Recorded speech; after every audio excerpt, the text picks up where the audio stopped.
Wabah virus corona bisa kita hindari bila mereka yang terkena penyakit ini melakukan isolasi diri. Tidak semua pasien corona harus dirawat di rumah sakit.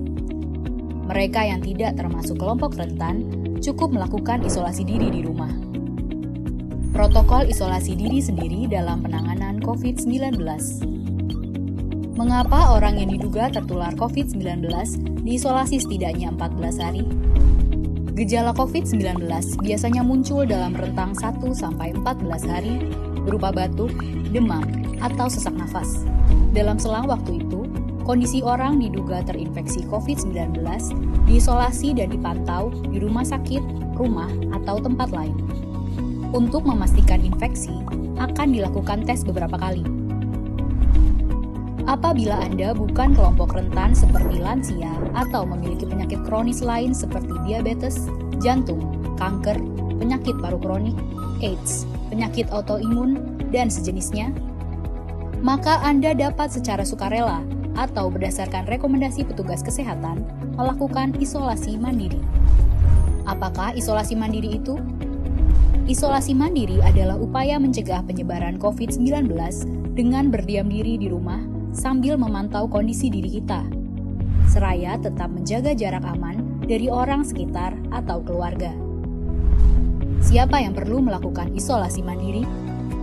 Siapapun yang memiliki gejala sakit seperti demam, batuk atau pilek, nyeri tenggorokan, atau gejala penyakit pernafasan lainnya, atau termasuk dalam kelompok orang dalam pemantauan atau ODP, yaitu orang yang pernah berkontak erat dengan pasien positif COVID-19 dan atau orang dengan riwayat perjalanan dari negara atau transmisi lokal COVID-19. Berapa lama waktu isolasi diri? Setidaknya selama 14 hari sampai hasil pemeriksaan sampel di laboratorium diketahui. Apa yang perlu dilakukan saat isolasi mandiri? Tinggal di rumah dan jangan keluar, kecuali untuk mencari pertolongan medis. Sebisa mungkin, gunakan kamar terpisah dan selalu jaga jarak setidaknya 1 meter dari anggota keluarga lain. Selalu gunakan masker selama masa isolasi diri. Ganti masker secara rutin apabila basah atau kotor. Lakukan pengukuran suhu harian dan observasi gejala seperti batuk atau kesulitan bernafas. Hindari berbagi peralatan makan seperti piring, sendok, garpu, dan gelas, perlengkapan mandi seperti handuk atau sikat gigi, dan juga benda berbahan kain, misalnya pakaian atau selimut. Terapkan perilaku hidup bersih dan sehat seperti makan makanan bergizi, rutin mencuci tangan dengan sabun dan air mengalir, serta melakukan etika batuk dan bersih. Upayakan berada di ruang terbuka dan berjemur sinar matahari setiap pagi. Jaga kebersihan rumah dengan cairan disinfektan, terutama untuk area atau permukaan yang sering tersentuh tangan. Hubungi segera fasilitas layanan kesehatan bila sakit memburuk, seperti mengalami sesak nafas. Apa yang tidak boleh dilakukan saat isolasi mandiri? Tidak boleh keluar rumah, termasuk untuk bekerja, apalagi ke ruang publik.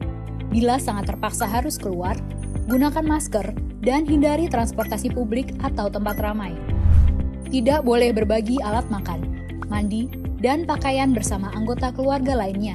Cuci peralatan makan dan pakaian secara mandiri, terpisah dari anggota keluarga lain. Bila harus berbagi kamar mandi atau mesin cuci pakaian, maka bersihkan dengan desinfektan setelah dipakai. Bagaimana menjaga pertahanan tubuh selama masa isolasi mandiri? Tetap terapkan pola hidup sehat, antara lain dengan makan makanan bergizi seimbang, perbanyak buah dan sayur, istirahat yang cukup, lakukan olahraga ringan, dan hindari merokok atau minum alkohol. Isolasi mandiri bukanlah sesuatu yang sulit, namun membutuhkan komitmen baik dari diri sendiri maupun keluarga dan orang terdekat.